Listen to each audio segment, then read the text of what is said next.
foofu. war nga mën a répondre Sadio dafay war a dem Real Madrid. ou bien dafay toog Liverpool Juventus bi sonn nañ ko ci wet gi. bon man su ma yoroon su ma doon bokkoon ci ñi conseiller Sadio Mané koy décider. damay wax Sadio Mané na dem Real bu dee Real daf ko bëgg. pour 3 raisons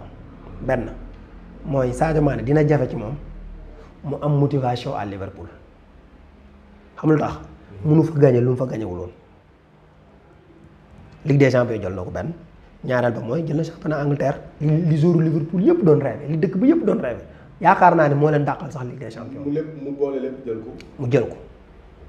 beneen bi mooy Liverpool c'est une équipe ascendante su dee yaa ngi xool Liverpool di leen seetaan équipe bu wàcc la. tey gis naa ñi nga xam ñooy UEFA génne seen classement des meilleures équipes actuellement club yi Liverpool moo nekk 8e. non mi ngi boo leen dee seetaan ñi ngi wàcc Liverpool bu ñu gaawul woon jël championnat bi boo leen seetaanee après Covid 19 bi tu sens que ni équipe bu nekk en baisse de forme la. pourquoi parce que c'est un groupe boo xam ni bariwul le gars il utilise pratiquement 15 joueurs par saison. Exceptionnellement il faut blesser am wala ay carton suspension pour mën a ñeneen mais pratiquement. Le Liverpool tourne autour de 14 jours yow Liverpool mën ngaa gëmu joxe 11 si tout le monde est en bonne santé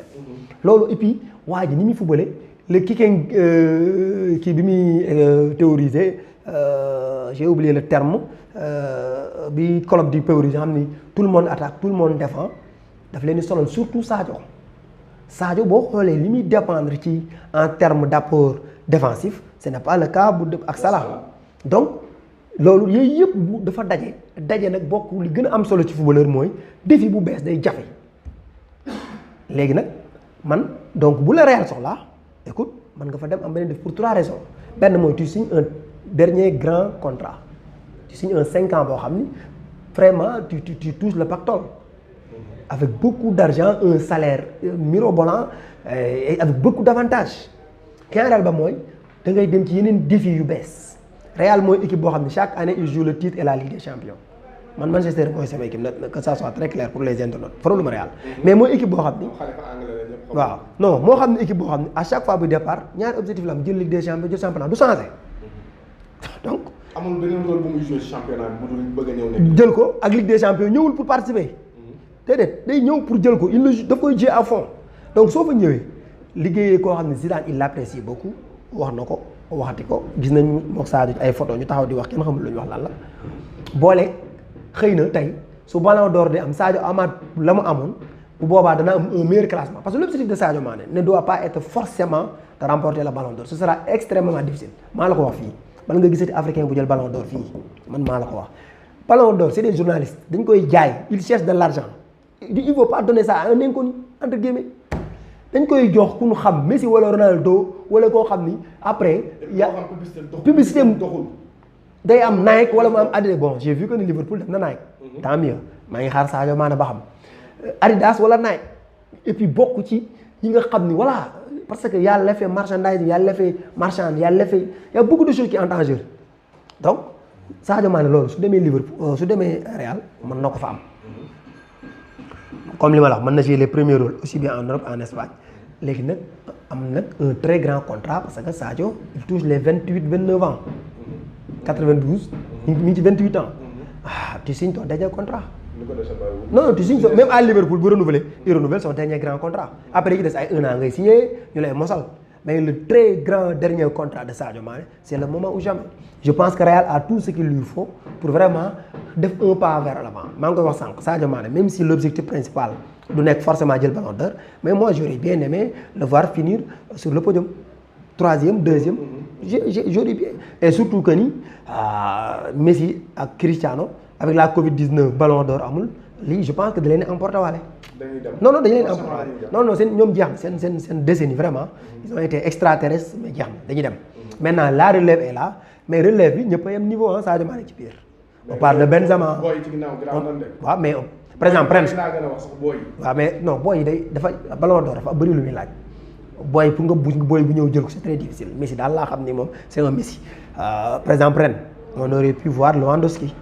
bu amoon on aurait pu voir Benzema un bon classement on aurait pu voir Mbappé maintenant ñooñu Lewandowski je pense qu'il prend de l'âge soo moytuwul mu dem Benzema mën na mën a toj waaw mais Mbappé Neymar est là mais après à part Mbappé Neymar moi je mets Sadio Mané day bokk ci xeex bi donc léegi su demee fu mel ne Real di dajeeg Barça di dajeeg Messi am plus de visibilité am plus de soutien. ñu médiatiser ko ba pare Sadio Mané mën na fa toj war na fu ne Neymar ni Mbappé ni Sadio Mané et bu boobaa podium bi day yomb. parce que Messi day nekk concurrent direct tu as compris. Real Madrid dañuy booster joueur. mais préfet da lay wax. mais Zidane moom moo njëkk a génn avant ñu jox Benzema dina sori ci Ballon d'Or beeg meilleur joueur Liga moom moo njëkk a génn ni Benzema moom mooy le meilleur joueur de la Liga. mais daaw jéeg presse bi topp. daaw jéeg kii déedéet Cristiano am na année boo xam ne Perez moo def campagne am Perez en question dem ci journaux yëpp def interview c'est-à-dire nee naa Real leen di jalal ñu jël ay experts en communication fay leen ñu dem ci télé yeeg rajo yi di wax di démontrer lan moo tax parce que ñuy voté ay nit kese mën nga leen influencer en une émission deux mën nga leen Habib Beye a tout fait pour influencer mais benn nit la doyul ça ne suffit pas il a beau parler il dit que ni Sadio Mané bu tuddoon Sadio Mino mënoon na nekk Ballon d'Or xëy na bu ñu amoon 5 Habib Beye dans 5 différents plateaux ñeneen ñi ko doon soutenir c'est au niveau local sama genre yi ñoo fi ne woon di wax on n'a pas cette influence on n'a pas cette influence donc yooyu moo la Sadio Mané manqué Liverpool te Real mën ko ko apporter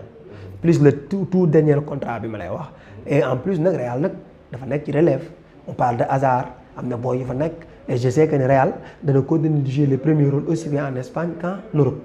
donc je pense que lu dul loolu yëpp su dajee Sadio Mané mérite na à la limite xëy na bu nekkul foofu man su ma ko doon orienté feneen foo xam ne xëy na mën na ko jariñ fu ma Bayern la su ko bëggee su ko Bayern ne bëggul su ko day toog Angleterre am envie changer je l'aurais orienté vers City